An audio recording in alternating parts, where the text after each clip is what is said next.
Well, the Warriors won the first two games of the NBA Finals despite the fact they got very little from the Splash Brothers. Clay and Steph, 20 points combined in Game 1, 35 points combined in Game 2. So that's encouraging, right?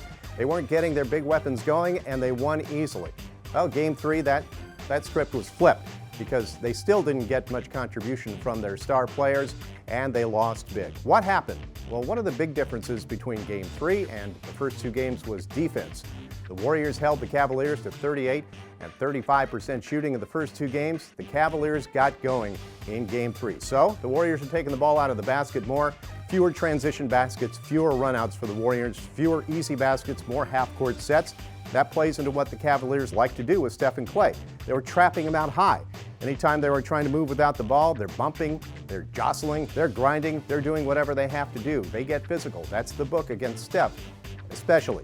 So we were wondering last night during the game, what was going on with Steph? We tweeted it out. Is he all right? And sure enough, it appeared that Steve Kerr pulled him from the game and asked him, are you all right? Curry said post-game he is. We don't know how sound his knee is. Is it 69%? Is it 87%? Is it 91%? It probably varies from night to night. And maybe Game 3 was one of those nights where he just couldn't blow by the big men. He couldn't have the same burst, and he couldn't have the same energy on the defensive end. But considering the circumstances, what was at stake, that was Steph's worst game.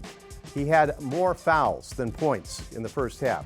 He had numerous turnovers that led to runouts for the Cavaliers. Cavs scored 34 points off the 18 Warrior turnovers. So it was a terrible night for Steph. He's had high expectations all through the season. It'll happen. I would expect him to come back in Game 4.